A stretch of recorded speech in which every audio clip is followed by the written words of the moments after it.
નમસ્તે મિત્રો, રોની રેસીપી બ્લોગમાં સ્વાગત છે તમારું। તો આજે આપણે ઇન્સ્ટન્ટ શાક લઈને આવ્યા છે। ઝટપટ 5 જ મિનિટમાં શાક તૈયાર થઈ જાય।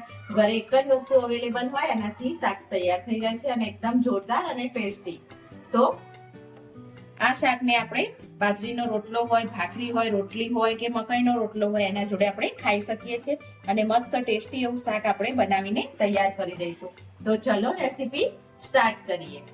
તો અહીંયા આપણે ઘરમાં કંઈ પણ શાક ના હોય ને, આપણે ઝટપટ શાક બનાવી દેવું હોય તો આપણે આ રીતે એક શાક છે જે ફટ થઈને અને ઘરમાં લીલા શાકભાજીની પણ જરૂર નથી, તો એ રીતના આપણે શાક બનાવી દઈશું ઝટપટ અને 5 જ મિનિટમાં શાક તૈયાર થઈ જશે। તો એના માટે મેં એક વાસણમાં તેલ લઈ લીધું છે। તો 4 થી 5 ચમચી જેટલું, ઘરમાં જેટલા સભ્યો હોય એ પ્રમાણે થોડું તેલનું પ્રમાણ ચડિયાતું રાખવાનું। તો અહીંયા આપણે થોડી એવી અંદર રાઈ એડ કરીશું અને અહીંયા આપણે ડુંગળી લઈ લીધી છે। મેં મીડિયમ સાઈઝની 3 ડુંગળી લીધી છે અને લીલું મરચું લઈ લીધું છે।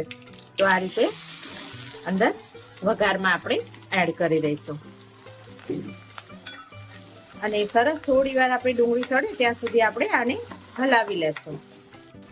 તો અહીંયા આપણે ડુંગળીને થોડી એવી કાચી પાકી ચડવી લીધી છે। તો અહીંયા મેં એક નાનું ટામેટું લઈ લીધું છે। વધારે ટામેટાનો અહીંયા ઉપયોગ નથી કરવાનો, આપણે એક જ નંગ ટામેટાનો ઉપયોગ કરવાનો છે। તો અહીંયા આપણે થોડા બેઝિક મસાલા કરી દઈશું જેથી કરીને આપણે ટામેટું સરખું ચડી પણ જાય। એના માટે પહેલા આપણે મીઠું એડ કરીશું। હું મીઠું બધા જ શાકનું એડ કરી દઉં છું। અહીંયા થોડું આપણે અડધી ચમચી જેટલો હળદર અને 1 ચમચી જેટલું લાલ મરચું એડ કરીશું। લીલું મરચું ઓલરેડી તીખાસ વાળું છે એટલે લાલ મરચું 1 જ ચમચી એડ કરીશું અને અહીંયા ધાણા જીરું લઈ લઈશું। તો બધી જ વસ્તુને ફૂલ ગેસે આપણે થોડી વાર એવી સાતળી લેશું અને જ્યાં સુધી આપણે બધો મસાલો અંદર મિક્સ ના થઈ જાય ને ત્યાં સુધી 1 થી 2 મિનિટ સુધી ચડવી લેવાનું છે। તો અહીંયા આપણા મસ્ત ડુંગળી અને ટામેટું જે એડ કર્યું છે મસ્ત રીતે ચડી ગયું છે। તો એ ચડ્યા પછી આપણે અહીંયા એડ કરી દઈશું 1 ગ્લાસ જેટલું પાણી એડ કરી દઈશું અને પાણીને એવું મસ્ત થોડી વાર ઉકળવા દેશું।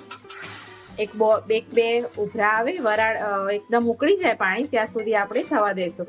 તમે તમારા હિસાબથી ક્વોન્ટિટીમાં લઈ શકો છો, પાણી ઓછું વધઘટ કરી શકો છો।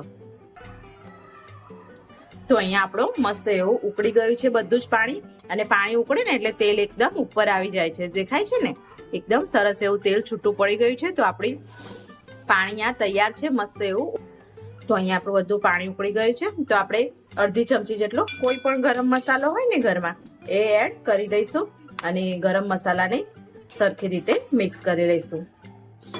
અને અહીંયા આપણે આવી જે ઘરમાં પડેલી કોઈ પણ સેવ હોય, અમુક વખતે સેવ આપણી ઘરમાં પડી રહે છે, વપરાતી નથી, કોઈ ખાતું નથી, તો એ સેવ મેં લઈ લીધી છે। કોઈ પણ હોય, રતલામી હોય, સાદી હોય, તમે કોઈ પણ સેવનો ઉપયોગ કરી શકો છો। મારી પાસે આ બિકાનેરી સેવ પડી હતી તો એનો ઉપયોગ આજે કરી લીધો છે મેં। તો આ રીતે ઘરમાં કોઈ પણ સેવ પડી હોય ને એનો તમે ઉપયોગ કરી શકો છો। તો અહીંયા આપણે બધી સેવને અંદર એડ કરી દઈશું અને હવે ગેસને બંધ કરી દઈશું જેથી કરીને આપણી સેવ છે ને મસ્ત અંદર ગળી જાય। તો આપણું શાક તૈયાર છે। તો આને આપણે બાજરીના રોટલા, ભાખરી કે રોટલી જોડે